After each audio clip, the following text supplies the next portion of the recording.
बर्बरीक के माता पिता कौन थे? बर्बरीक को आज मुख्य रूप से खाटू श्याम जी के नाम से जाना जाता है। धार्मिक मान्यताओं और प्रचलित लोक कथाओं के अनुसार वे महाभारत काल के महान योद्धा थे। उनके माता पिता का संबंध पांडव वंश और राक्षस कुल दोनों से जुड़ा हुआ था। एक, बर्बरीक के पिता घटोत्कच। बर्बरीक के पिता का नाम घटोत्कच था। घटोत्कच भीमसेन और हिडिंबा के पुत्र थे। महाभारत की कथा के अनुसार जब पांडव वन में रह रहे थे, तब भीम का विवाह हिडिंबा से हुआ। हिडिंबा वन में रहने वाले राक्षस कुल से संबंधित थीं। उनसे भीम को एक पुत्र प्राप्त हुआ, जिसका नाम घटोत्कच रखा गया। घटोत्कच में अपने पिता भीम की असाधारण शारीरिक शक्ति के साथ साथ अपनी माता हिडिंबा से प्राप्त मायावी शक्तियां भी थीं। महाभारत के युद्ध में उन्होंने पांडवों की ओर से महत्वपूर्ण भूमिका निभाई। 2, बर्बरीक की माता मोरवी। प्रचलित खाटू श्याम परंपरा के अनुसार बर्बरीक की माता का नाम मोरवी था। कुछ लोक परंपराओं और ग्रंथों में उनके नाम के अलग अलग रूप भी मिलते हैं, इसलिए अलग स्रोतों में नाम को लेकर भिन्नता दिखाई देती है। मोरवी को एक वीर और बुद्धिमान माता के रूप में वर्णित किया जाता है। बर्बरीक को युद्ध में जाने से पहले उन्होंने महत्वपूर्ण शिक्षा और वचन दिया था। सबसे प्रसिद्ध कथा के अनुसार माता ने बर्बरीक से कहा था कि वे हमेशा कमजोर पक्ष का साथ देंगे। बर्बरीक ने अपनी माता को यह वचन दे दिया। 3, बर्बरीक का पारिवारिक संबंध। बर्बरीक का वंश इस प्रकार समझ सकते हैं: भीमसेन प्लस हिडिंबा, घटोत्कच, बर्बरीक। बाद की धार्मिक परंपरा में खाटू श्याम जी। इस प्रकार बर्बरीक को पांडव भीमसेन का पौत्र माना जाता है। 4, माता का वचन इतना महत्वपूर्ण क्यों था? बर्बरीक बचपन से ही अत्यंत वीर और युद्ध कौशल में निपुण बताए जाते हैं। उन्होंने कठिन तपस्या करके दिव्य अस्त्र प्राप्त किए। विशेष रूप से उनके पास 3 दिव्य बाण होने की कथा प्रसिद्ध है, जिसके कारण उन्हें 3 बाणधारी कहा जाता है। जब महाभारत का युद्ध शुरू होने वाला था, तब बर्बरीक भी कुरुक्षेत्र की ओर जाने लगे। अपनी माता के सामने उन्होंने वचन दिया कि वे जिस पक्ष को कमजोर देखेंगे, उसी की तरफ से युद्ध करेंगे। यही वचन आगे चलकर पूरी कथा का सबसे महत्वपूर्ण हिस्सा बनता है। 5, श्रीकृष्ण और बर्बरीक की मुलाकात। कुरुक्षेत्र जाते समय श्रीकृष्ण ने बर्बरीक की शक्ति की परीक्षा लेने का निर्णय किया। बर्बरीक के पास 3 ऐसे दिव्य बाण बताए जाते हैं जिनसे वे युद्ध का परिणाम बहुत जल्दी बदल सकते थे। श्रीकृष्ण ने उनसे पूछा कि वे युद्ध में किसकी ओर से लड़ेंगे। बर्बरीक ने अपनी माता को दिए वचन के अनुसार कहा कि वे कमजोर पक्ष का साथ देंगे। श्रीकृष्ण समझ गए कि यदि बर्बरीक युद्ध में उतरते हैं, तो उनकी प्रतिज्ञा के कारण युद्ध का संतुलन लगातार बदल सकता है। इसके बाद बर्बरीक और श्रीकृष्ण की प्रसिद्ध शीश दान वाली कथा आती है। बर्बरीक ने श्रीकृष्ण को अपना शीश दान किया। श्रीकृष्ण ने प्रसन्न होकर उन्हें वरदान दिया कि कलयुग में वे श्याम नाम से पूजे जाएंगे। इसी धार्मिक परंपरा के कारण आज भक्त उन्हें खाटू श्याम जी के रूप में पूजते हैं। बर्बरीक का जन्म कहाँ और कैसे हुआ? बर्बरीक, जिन्हें आज भक्त खाटू श्याम जी के नाम से श्रद्धा से पूजते हैं, महाभारत से जुड़ी लोक परंपरा के अत्यंत प्रसिद्ध वीर माने जाते हैं। उनके जन्म की कथा मुख्य रूप से खाटू श्याम परंपरा, लोक कथाओं और बाद की धार्मिक मान्यताओं में मिलती है। इसलिए उनके जन्म स्थान और जन्म की परिस्थितियों के बारे में अलग अलग परंपराएं भी मिलती हैं। एक, बर्बरीक के माता पिता। प्रचलित कथा के अनुसार बर्बरीक के पिता घटोत्कच और माता मोरवी थीं। घटोत्कच पांडव पुत्र भीमसेन और हिडिंबा के पुत्र थे। इस कारण बर्बरीक को भीमसेन का पौत्र माना जाता है। वंश परंपरा इस प्रकार है: भीमसेन प्लस हिडिंबा, घटोत्कच, बर्बरीक, खाटू श्याम जी। 2, बर्बरीक का जन्म कैसे हुआ? लोकप्रिय धार्मिक कथा के अनुसार घटोत्कच का विवाह मोरवी से हुआ था। उनके पुत्र के रूप में बर्बरीक का जन्म हुआ। बर्बरीक बचपन से ही असाधारण प्रतिभा और वीरता वाले बताए जाते हैं। उनके अंदर अपने पिता घटोत्कच की शक्ति और युद्ध कौशल के साथ साथ उनकी माता की ओर से प्राप्त विशेष संस्कारों का प्रभाव माना जाता है। कथा के अनुसार बड़े होने पर उन्होंने युद्ध कला, अस्त्र शस्त्र और दिव्य शक्तियों की प्राप्ति के लिए कठोर साधना की। 3, बर्बरीक का जन्म कहाँ हुआ था? यहाँ एक महत्वपूर्ण बात समझना जरूरी है। बर्बरीक के जन्मस्थान के बारे में कोई एक सर्वमान्य ऐतिहासिक प्रमाण नहीं है। अलग अलग लोक परंपराओं में उनके जन्मस्थान को अलग अलग स्थानों से जोड़ा जाता है। इसलिए यह कहना कि बर्बरीक का जन्म निश्चित रूप से किसी एक आधुनिक शहर या गांव में हुआ था, ऐतिहासिक रूप से प्रमाणित नहीं माना जा सकता। खाटू श्याम जी की प्रसिद्ध परंपरा का संबंध बाद में राजस्थान के सीकर जिले के खाटू धाम से जुड़ता है, लेकिन खाटू धाम को बर्बरीक का निश्चित जन्म स्थान मानना उचित नहीं है। 4, जन्म से ही क्यों विशेष माने गए? बर्बरीक को सामान्य बालक के रूप में नहीं बल्कि असाधारण वीर के रूप में वर्णित किया जाता है। हनुरकर कथा के अनुसार उन्हें युवावस्था में युद्ध कला का अभ्यास किया, दिव्य अस्त्रों की साधना की, भगवान शिव की आराधना की, अत्यंत शक्तिशाली 3 दिव्य बाण प्राप्त किए, युद्ध में अद्भुत क्षमता हासिल की।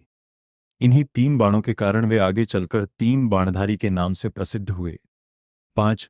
माता मोरवी ने बर्बरीक को क्या शिक्षा दी? बर्बरीक की कथा में उनकी माता का बहुत महत्वपूर्ण स्थान है।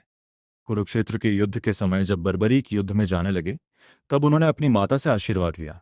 लोक कथा के अनुसार माता ने उन्हें निर्देश दिया कि वे हमेशा कमजोर पक्ष का साथ दें। बर्बरीक ने अपनी माता से यह वचन स्वीकार किया। यही वचन बाद में महाभारत के युद्ध से जुड़ी उनकी पूरी कथा का सबसे महत्वपूर्ण कारण बना। 6. बर्बरीक के 3 बाण। बर्बरीक के 3 दिव्य बाणों की कथा बहुत प्रसिद्ध है। लोक मान्यता के अनुसार इन बाणों में इतनी शक्ति थी कि वे युद्ध भूमि में लक्ष्य निर्धारित करके बहुत कम समय में विशाल सेना को परास्त कर सकते थे।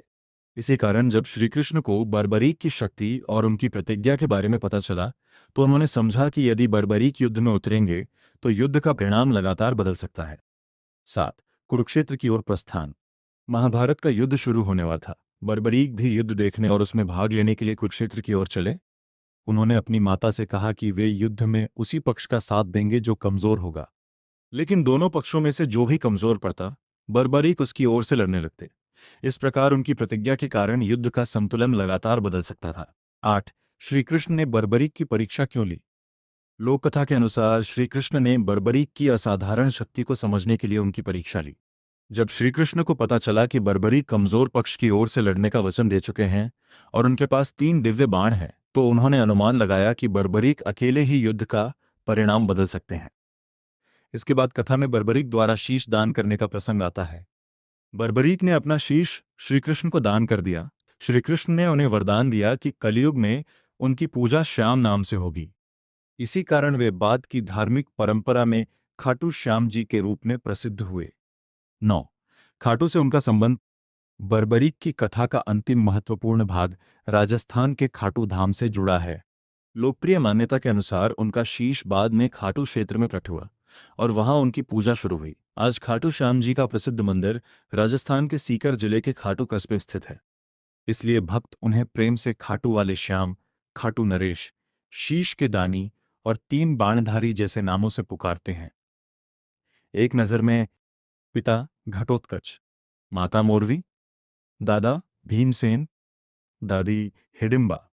प्रसिद्ध नाम खाटू श्याम जी, प्रसिद्ध उपाधि 3 बाणधारी, माता से वचन कमजोर पक्ष का साथ देना। महाभारत से संबंध कुरुक्षेत्र युद्ध। प्रसिद्ध कथा शीशदान। खाटू से संबंध लोक परंपरा के अनुसार शीश का खाटू में प्रकट होना। बर्बरीक के जन्मस्थान और जन्म की विस्तृत कथा के बारे में प्राचीन महाभारत और बाद की खाटू श्याम लोक परंपराओं में अंतर है। इसलिए जन्मस्थान को लेकर किसी एक स्थान को निश्चित ऐतिहासिक तथ्य के रूप में प्रस्तुत नहीं किया जाना चाहिए। बर्बरीक के दादा और दादी का नाम क्या था? बर्बरीक, जिन्हें आज खाटू श्याम जी के नाम से पूजा जाता है, उनके दादा दादी का संबंध पांडव वंश और हिडिंबा के कुल से माना जाता है। बर्बरीक के दादा भीमसेन। बर्बरीक के पैतृक दादा का नाम भीमसेन भीम था। भीम महाभारत के 5 पांडवों में से दूसरे पांडव थे। वे कुंती और पांडु के पुत्र माने जाते हैं। भीम अपनी असाधारण शारीरिक शक्ति, साहस और गदा युद्ध के लिए प्रसिद्ध थे। भीम और हिडिंबा के पुत्र घटोत्कच हुए। आगे चलकर घटोत्कच और मोरवी के पुत्र बर्बरीक हुए। पांडु प्लस कुंती, भीमसेन, घटोत्कच, बर्बरीक खाटू श्याम जी। इस प्रकार बर्बरीक को भीमसेन का पौत्र कहा जाता है। बर्बरीक की दादी हिडिंबा। बर्बरीक की पैतृक दादी हिडिंबा थीं। हिडिंबा को महाभारत की कथा में वन में रहने वाले राक्षस कुल से संबंधित बताया गया है। उनके भाई का नाम हिडिंब था। जब पांडव वनवास के दौरान एक वन में पहुंचे तब हिडिंबा ने भीम को देखा और उनसे प्रभावित हुई। आगे चलकर भीम और हिडिंबा का विवाह हुआ। उनसे एक पुत्र का जन्म हुआ, घटोत्कच। घटोत्कच आगे चलकर बर्बरीक के पिता बने। इस प्रकार हिडिंबा बर्बरीक की दादी हुई। पूरा पारिवारिक संबंध भीमसेन हिडिंबा, घटोत्कच मोरवी, बर्बरीक, खाटू श्याम जी। बर्बरीक के परिवार की विशेषता बर्बरीक के परिवार में दोनों ओर से असाधारण वीरता की परंपरा बताई जाती है। भीमसेन अपनी शारीरिक शक्ति और गदा युद्ध के लिए प्रसिद्ध थे। हिडिंबा राक्षस कुल से थीं और उनसे जुड़े वंश में मायावी शक्तियों का वर्णन मिलता है। घटोत्कच को भी महाभारत में अत्यंत शक्तिशाली योद्धा और मायावी युद्ध में निपुण बताया गया है। कुरुक्षेत्र के युद्ध में उन्होंने पांडवों की ओर से युद्ध किया और कर्ण के हाथों वीरगति प्राप्त की। बर्बरीक के बारे में बात की धार्मिक और लोक परंपराओं में तीन दिव्य बाणों की कथा प्रसिद्ध है। इसी कारण उन्हें तीन बाणधारी कहा जाता है। खाटू श्याम जी से संबंध बर्बरीक की प्रसिद्ध कथा में श्री कृष्ण द्वारा उनके शीश दान और उन्हें कलयुग में श्याम नाम से पूजे जाने का वरदान देने का वर्णन मिलता है। बाद की लोक परंपरा में उनका संबंध राजस्थान के खाटू धाम से जुड़ गया और वे खाटू श्याम जी के नाम से प्रसिद्ध हुए। इसलिए वंश इस प्रकार है। बर्बरीक को तीन बाणों के धारी क्यों कहा जाता है? बर्बरीक, जिन्हें आज खाटू श्याम जी के नाम से श्रद्धा से पूजा जाता है, उनकी सबसे प्रसिद्ध पहचान तीन बाणधारी के रूप में है। धार्मिक लोक परंपरा के अनुसार उनके पास तीन दिव्य और अत्यंत शक्तिशाली बाण थे। इन्हीं बाणों की अद्भुत शक्ति के कारण उन्हें तीन बाणों के धारी या तीन बाणधारी कहा जाता है। ध्यान दें, बर्बरीक के तीन बाणों की यह विस्तृत कथा मुख्यतः खाटू श्याम जी की धार्मिक एवं लोक परंपरा में प्रसिद्ध है। अलग अलग कथाओं में बाणों की कार्यप्रणाली का विवरण थोड़ा अलग मिलता है। एक, बर्बरीक को तीन दिव्य बाण कैसे मिले? लोकप्रिय कथा के अनुसार बर्बरीक बचपन से ही बहुत वीर और युद्ध कला में निपुण थे। उन्होंने भगवान शिव की कठोर तपस्या की। उनकी तपस्या और वीरता से प्रसन्न होकर उन्हें दिव्य अस्त्र प्राप्त होने की कथा कही जाती है। इन्हीं में सबसे प्रसिद्ध थे तीन दिव्य बाण। इन बाणों की शक्ति सामान्य बाणों जैसी नहीं थी। माना जाता था कि इनका उपयोग करके बर्बरीक बहुत कम समय में विशाल सेना को परास्त कर सकते थे।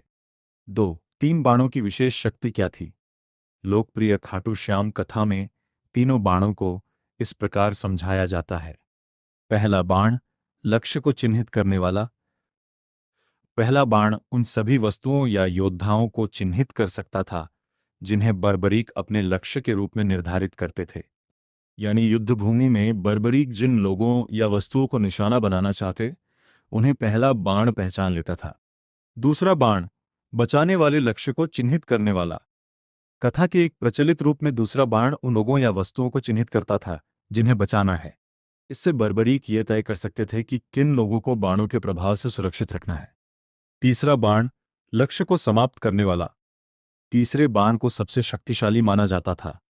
कथा के अनुसार जब तीसरा बाण छोड़ा जाता तो वह पहले से निर्धारित लक्ष्यों को भेद कर वापस बर्बरीक के तरकश में लौट आता था। इसीलिए कहा जाता है कि बर्बरीक के तीन बाणों के सामने बहुत बड़ी सेना भी टिक नहीं सकती थी।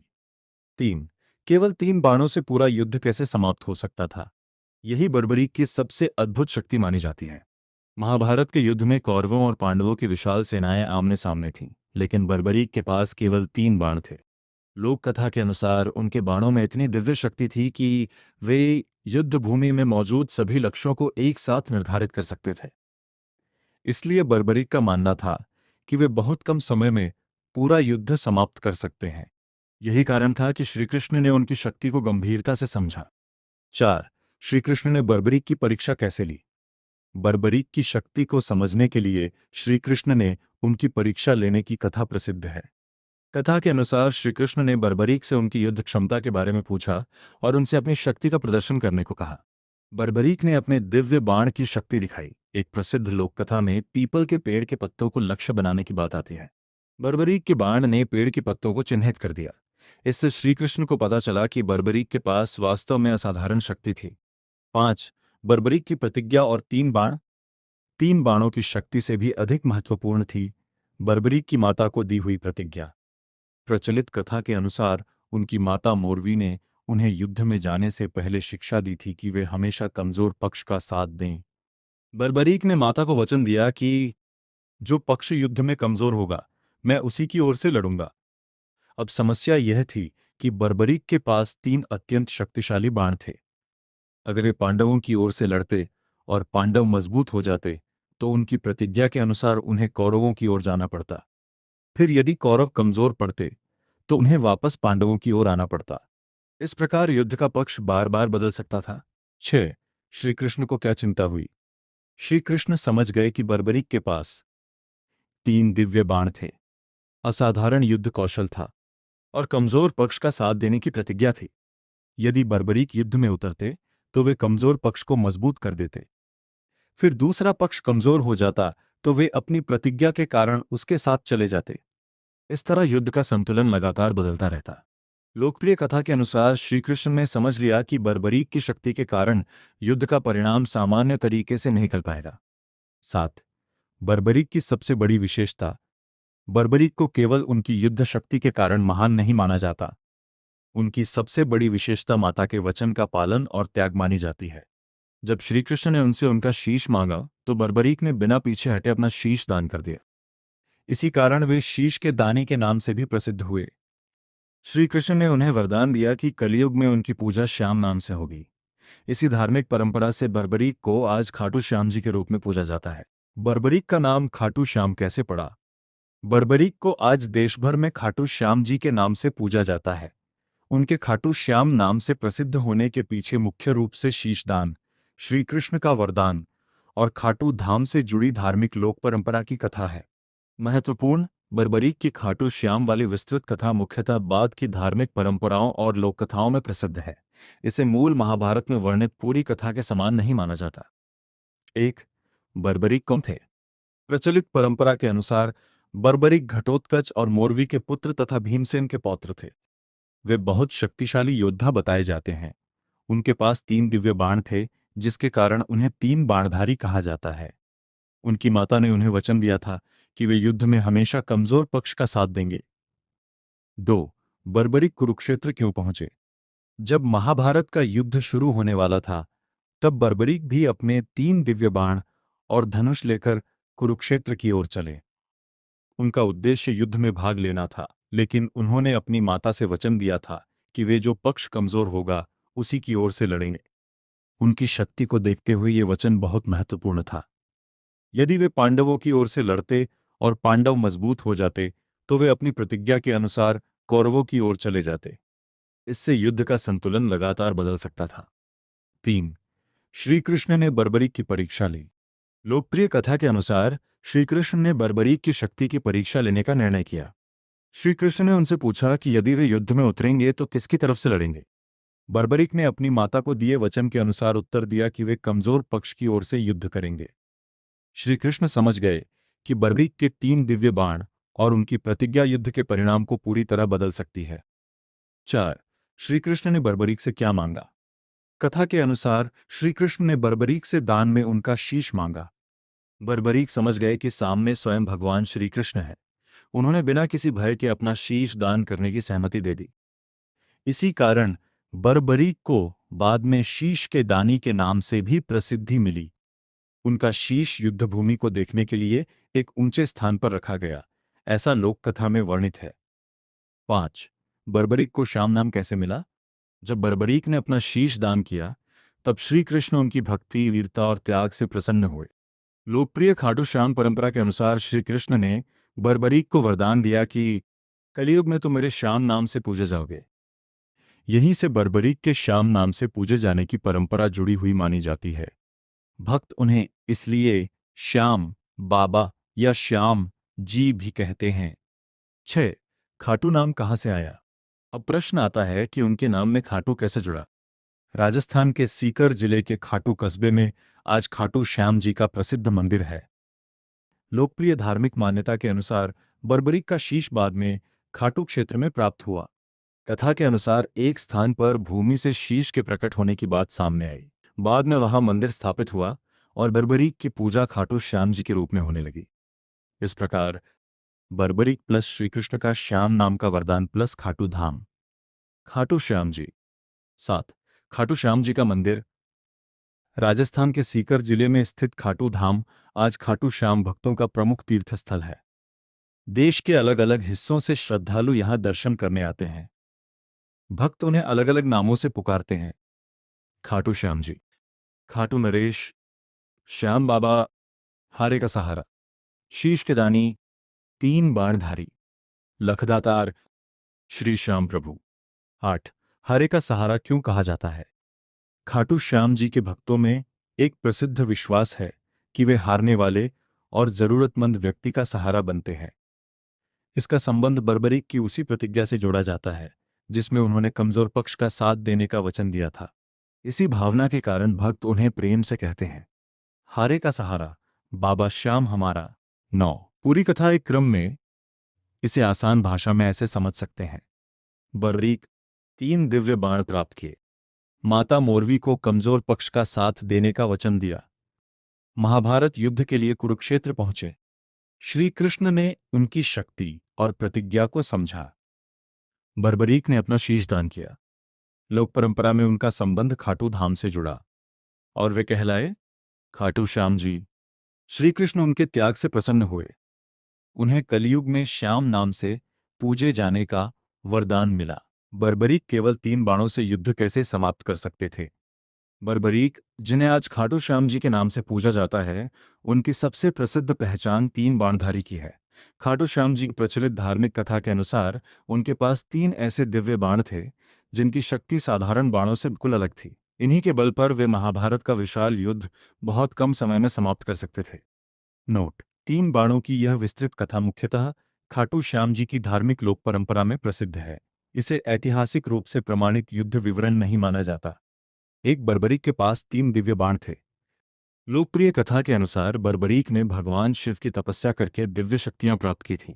उनके पास 3 दिव्य बाण और एक शक्तिशाली धनुष था। इन 3 बाणों को सामान्य तीर नहीं माना जाता था। कथा के अनुसार उनमें ऐसी अद्भुत शक्ति थी कि बर्बरीक बहुत बड़ी सेना के विरुद्ध भी उनका उपयोग कर सकते थे। इसी कारण उनका नाम पड़ा 3 बाणधारी। 2। पहला बाण क्या करता था? प्रचलित कथा के अनुसार पहला बाण लक्ष्यों को चिन्हित करने का काम करता था। मान लीजिए युद्धभूमि में हजारों सैनिक मौजूद हैं और बर्बरीक को कुछ विशेष योद्धाओं या वस्तुओं को लक्ष्य बनाना है। वे पहला बाण छोड़ते और वह उन सभी लक्ष्यों को चिन्हित कर देता। अर्थात बाण केवल एक व्यक्ति को नहीं बल्कि एक साथ अनेक लक्ष्यों को पहचान सकता था। 3। दूसरा बाण किस काम आता था? कथा के एक लोकप्रिय रूप में दूसरा बाण उन वस्तुओं या व्यक्तियों को चिन्हित करता था जिन्हें बचाना हो। इससे बर्बरीक ये निर्धारित कर सकते थे कि कौन सा लक्ष्य बाण की अंतिम शक्ति से प्रभावित होगा और कौन सुरक्षित रहेगा। इस प्रकार पहले और दूसरे बाण मिलकर युद्धभूमि के नष्ट किए जाने वाले और बचाए जाने वाले लक्ष्यों को निर्धारित करते थे। 4। तीसरा बाण सबसे शक्तिशाली था। तीसरे बाण को कथा में अंतिम और विनाशकारी बाण माना जाता है। जब बर्बरीक तीसरा बाण छोड़ते तो वह पहले से चिन्हित लक्ष्यों को भेद देता था। कथा के अनुसार पहला बाण गिव्स लक्ष्य चिन्हित करता था, दूसरा बाण गिव्स सुरक्षित रहने वाले लक्ष्य निर्धारित करता था, तीसरा बाण गिव्स शेष चिन्हित लक्ष्यों का विनाश करता था। इसके बाद तीसरा बाण वापस बर्बरीक के तरकश में लौट आता था। इसी कारण केवल 3 बाणों से विशाल सेना को पराजित करने की उनकी क्षमता की कथा प्रसिद्ध हुई। 5। एक बाण से पेड़ के पत्तों की परीक्षा। बर्बरीक की शक्ति को समझाने के लिए एक प्रसिद्ध लोककथा पीपल के पेड़ से जुड़ी है। कथा के अनुसार श्री कृष्ण ने बर्बरीक से उनकी शक्ति का प्रदर्शन करने को कहा। बर्बरीक ने एक बाण चलाया और पेड़ के पत्तों को लक्ष्य बनाया। कहा जाता है कि बाण ने पेड़ के पत्तों को चिन्हित कर दिया और श्री कृष्ण ने उनकी अद्भुत शक्ति को समझ लिया। इस प्रसंग का उद्देश्य यह दिखाना है कि बर्बरीक का बाण केवल सामने दिखाई देने वाले एक लक्ष्य को नहीं बल्कि बहुत सारे लक्ष्यों को एक साथ पहचान सकता था। 6। फिर महाभारत का पूरा युद्ध कैसे खत्म हो सकता था? महाभारत का युद्ध बहुत विशाल था। पांडवों और कौरवों की सेनाएं आमने सामने थीं।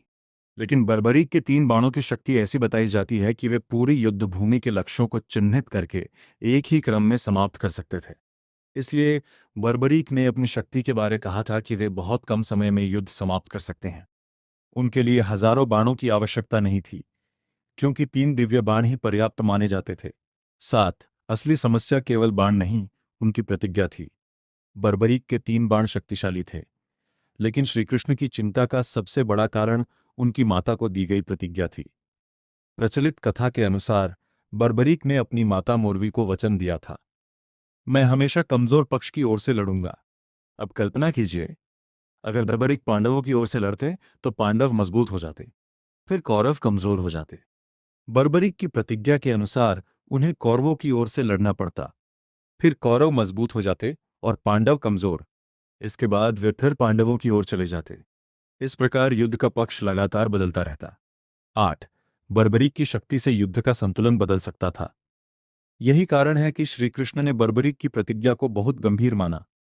बर्बरीक किसी एक पक्ष के लिए स्थायी रूप से नहीं लड़ सकते थे, क्योंकि उनका वचन था कि वे कमजोर पक्ष का साथ देंगे। इसलिए उनकी 3 बाणों वाली शक्ति और उनकी प्रतिज्ञा मिलकर युद्ध का पूरा परिणाम बदल सकती थी। लोक कथा में इसी कारण श्री कृष्ण और बर्बरीक के बीच प्रसिद्ध संवाद और फिर शीश दान की कथा आती है। 9. बर्बरीक ने अपना शीश क्यों दान किया? जब श्री कृष्ण ने उनसे शीश मांगा तो बर्बरीक ने अपने वचन और दान की भावना के कारण अपना शीश देने के लिए सहमति दी। बर्बरीक का शीश युद्ध देखने के लिए रखा गया, ऐसा खाटू श्याम की लोक परंपरा में वर्णित है।